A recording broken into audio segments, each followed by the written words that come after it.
Welcome back to another episode of Make Love Real, How to Create More Love in Your Life, which I totally love. I think that it's brilliant. And I'm excited to bring you Carol Allen. Now, she is an astrologer and a relationship coach, so I'm excited for her to share with us what love and astrology, which we all know that it goes together, but how it goes together. So welcome, Carol. It's wonderful to have you on the show today. Aw, thank you, Mia. I love your topic and I love your Oh, title thank you. also. And you know what I always love? I love when people love their ideas. I think it's so great. Because I'm guessing it is your idea, right? It is, yeah. So, Yeah. so It's good that for passion, you. it's that passion that comes through, it's like, woo! Yeah. Why not? Whenever people are like, "Oh, it's not that good," but I just, it's wonderful because we are co-creating, and I know you're Yes. big on that. Yeah. And our ideas come through us, not from us. And Yeah. yeah.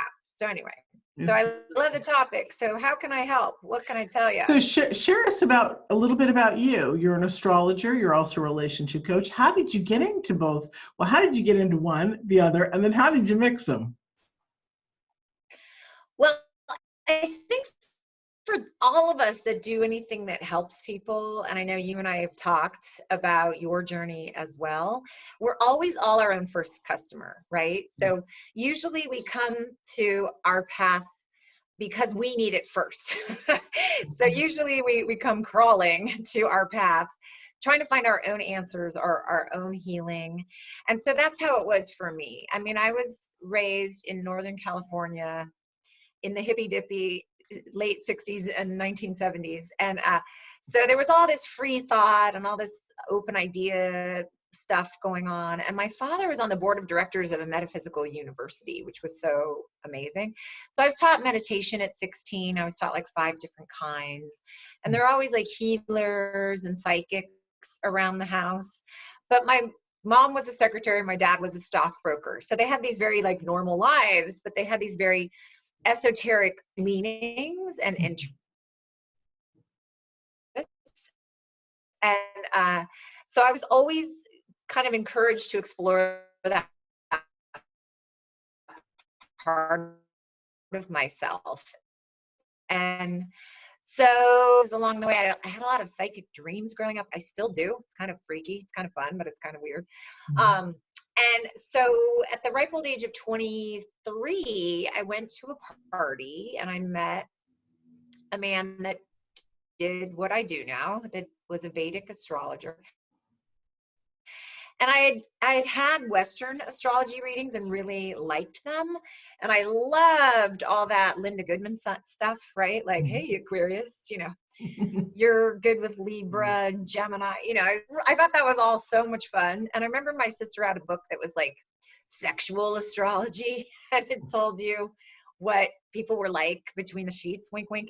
I mean, I don't have any idea if any of it was accurate because it didn't run around like doing field tests on the situation, Right. hands-on market research, like, oh, are you a Cancer? Because this month I really need to sleep with a few Cancers to sort of get this focus correct, Yeah.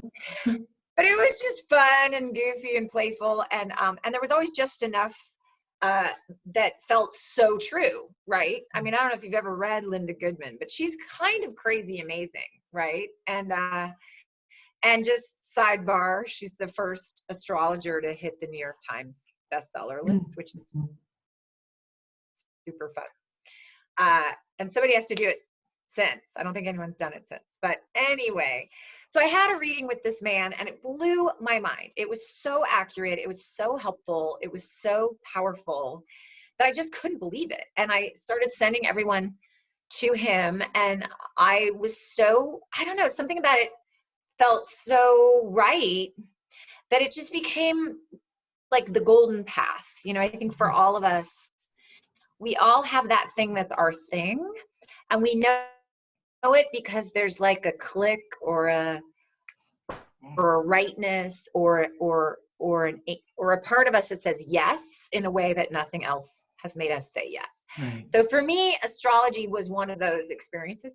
So there just so happened to be a school 6 blocks from where I was living. I started going there. I started giving readings to friends, and then they would tell their friends, and then they would call, and then their moms would call, and then their grandpa would call. I mean, like, it was crazy. Suddenly my phone was just ringing. And over the years, one thing led to the next, led to the next. And here I am all these years later. But the relationship piece was because everybody wanted to talk about love. Mm-hmm. And every reading turned into a session about relationships. And even when people called, and I'm sure you experienced this, Mia, people will call and they'll say, I want to talk about real estate, Mm-hmm. or I want to talk about my pap smear. But then when they show up, it always turns into a relationship conversation. Mm-hmm. And so I quickly recognized this is the most important thing to people. This is the thing that matters most to all of us, that we have the most pain about and the greatest pleasure about. And so I quickly saw that I was a resource for people, and that what I had to say really impacted them, whether I knew what I was talking about or not. So I figured I better know what I'm talking about. So I went on a quest to learn, and I went to a relationship institute, and I started reading every book I could get my hands on and going to seminars, and I got myself into therapy. And, you know, and I had studied psychology and sociology in college. And, but yeah, next thing you know, all these years later, I've worked with thousands of people, and I've given workshops all over the country. And I had a radio show for 3 years, interviewing experts, like doing what you're doing. And it's just been an amazing, amazing journey. And it's really an honor. It. And it's an honor to tell you all about it today. So. It's really cool how things kind of come to fruition, right? Like first the astrology, and then it showed up with love, and then you moved into that. It's really beautiful. Right. It's crazy as a reader. I call us readers. I'm a reader too. I'm clairvoyant, and so most of them go into the relationship part, and some of them also go into the interpersonal stuff. Right? It's like, oh, you need more love within yourself. Not that we don't have it, but so with your astrology, share with us when you're working with clients, because we all want to know, how does that blend and support them? I mean, I can imagine, because I've had my charts done and I can see who I am, but share with us a little bit about that. Well, I think the greatest thing about having a tool like astrology, or about going to a clairvoyant, we're really doing the same thing, which is giving people permission to be who they are and understand themselves more, and to hold the dreams that they have more closely, right? Yeah. So when you have a map to your soul that describes exactly how you feel, exactly what you value, exactly what you care about, and what's happening, and what you're good at and what you're not good at, when somebody who's a total stranger is reading off a piece of paper and telling you all about you in a way that is more true than how you could have described it yourself, it is just the biggest relief. Mm-hmm. It's just the biggest relief. And then when that same piece of paper says, turn right, not left, and in 6 months, this is going to happen. And then when you compare your piece of paper to someone else's piece of paper, and suddenly the dynamics between you and somebody else can be completely explained. Mm-hmm. There's just this relief, like, oh my gosh, everything isn't all my fault. And everything isn't all of my creation. I'm working within such a larger story that's unfolding, and I have a divine design that is unique to me, that was not my choosing, at least not in the way with which we use the word choosing, you know? And so it's just, it gives people so much relief and so much peace of mind. And then if they feel more permission from this experience to actually do the things their soul is calling them to do, mm-hmm. or to make the most of a relationship, or to recognize, look, this dynamic with you guys is never going to change. And if it isn't working for you, and it truly is a deal breaker, then it's time to break the deal, mm-hmm. right? Mm-hmm. Just the pain and suffering, it can all save us. Right. Is just massive. So, so it's really an honor, and it's really moving. You know, the system I do is from India, and it's from ancient India, and it's believed to be the oldest system. I mean, who the heck knows? Pretty much every great ancient civilization had its own Right. system of Like astrology. Egyptian and all that. Yes. Oh gosh, it's ridiculous. Yeah. There's like Mayan and Celtic and Right. Right. Hebrew and Nepalese and Filipino and obviously Chinese and so the origins of them all, and Persian, the origins of them all are lost in the mists of time. But it's just fascinating that all ancient peoples seemed to correspond what was happening in, Yes. celestial realms with human events, right? And it was meant to be, literally, right? well, there was just this recognition that we're not separate. We're not separate. Right. I'll tell you one of my favorite stories. So I was on an airplane and I was sitting next to a guy in a suit, and I'm careful with guys in suits, right? Because I have a weird job and I sound like like a crackpot, right? So I often will tell people, oh, I'm a consultant and I analyze patterns. I come up with vague ways of saying it. And I said, oh, well, what do you do? And he said, I work in the aerospace industry. I take the temperature with infrared equipment off of stars. I take the temperature off of stars. And I said, why? What does that matter? And he meant like down here, right? And he said, oh, it affects everything, DNA and plant life and, frequencies and blah, blah, blah. And there's so many applications. And so I foolishly thought, aha, this guy in this suit is going to think what I do is cool, right? So I said, oh, well, what we do is related. And I told him that I'm an astrologer, because what he was describing is essentially what the ancient books say. They say that astrology works because of the light frequencies as they're felt here. And it's not because of gravitational force or pull. So I told him what I did, and he went like, wah, wah, like totally. I was back in the crackpot box. So, oh well, what are you going to do? I have to say that I believe that, for my own personal, I was raised metaphysical, extreme metaphysical. Okay, and me too, yeah. And so for my sect or order that I came from, we didn't do astrology necessarily, or numerology or anything like that. But I have to tell you that once I got past the fear of that stuff, that belief of the unknown kind of crap, it's amazing. It's a blueprint. It is a friggin' blueprint to who you are. It is unbelievable. So I honor what you do. I think it's the most fascinating thing, because you give us a roadmap or a blueprint to who we are by our birth and our time. And, it's just unbelievable. So anyone that seriously is interested, you should go to Carol, because having your report done or reading is just incredible, because those ahas are like, oh, I knew it. And then you can move forward in so much more grace, right? With understanding, because I've been a spiritual teacher, the love, whatever. But once I got into seeing my reports with other people and understanding them, unbelievable. It changed everything for me.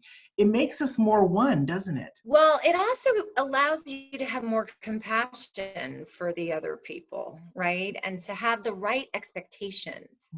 Because, for example, I mean, if you have the chart of an introvert and you're with an extrovert, you're going to have a hard time, right? And the extrovert is going to want you to go out more, and you're going to want them to stay in more. And you might be telling yourself the story we all tell ourselves, right? Which is, if they really loved me, they'd be different, right? Or if they really loved me, they would accept me more. But sometimes we just are so completely misaligned, or we're such different people, and all we can see is the world through our own filter, that a tool like astrology allows us to have that understanding and that appreciation, and to not take it as personally. I'll tell a personal story. So I'm with a really lovely, sweet artist. I'm with an actor and a musician, and he's way more laid back than I am. And I'm more aggressive. I mean, the poor guy. I always joke, I always say, what do men do that don't have pushy wives, right? Like, how do they get anything done?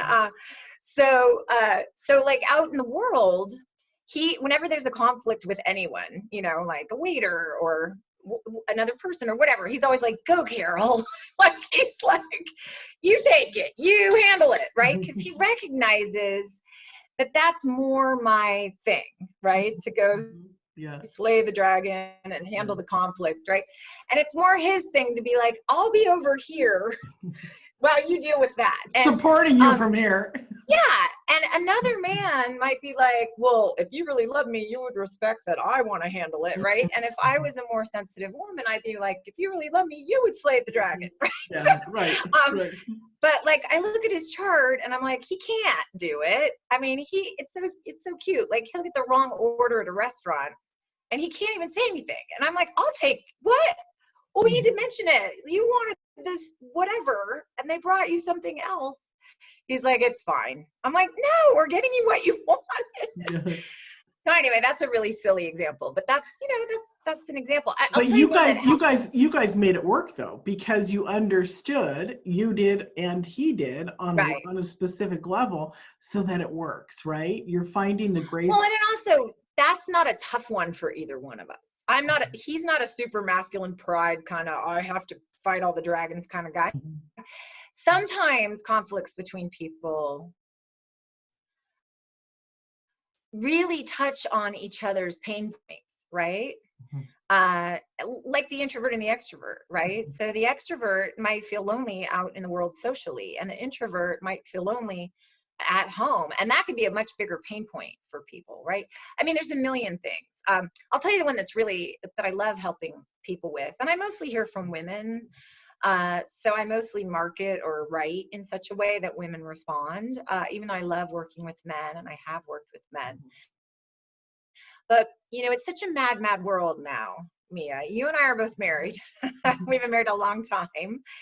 And, you know, this dating in this world of technology and apps and the speed with which people meet and move through interactions can be just devastating to people now.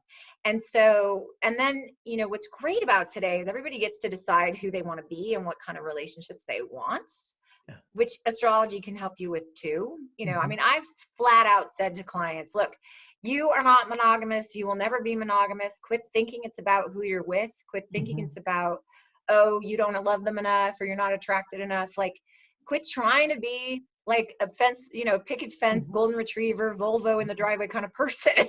Right. And like, be an open thing. And they're like, really, I can do that? Really? You know, because they kept cheating or they kept like thinking, oh, I'm not, it's the other person's fault. I'm not in love enough, or I'm not, you know.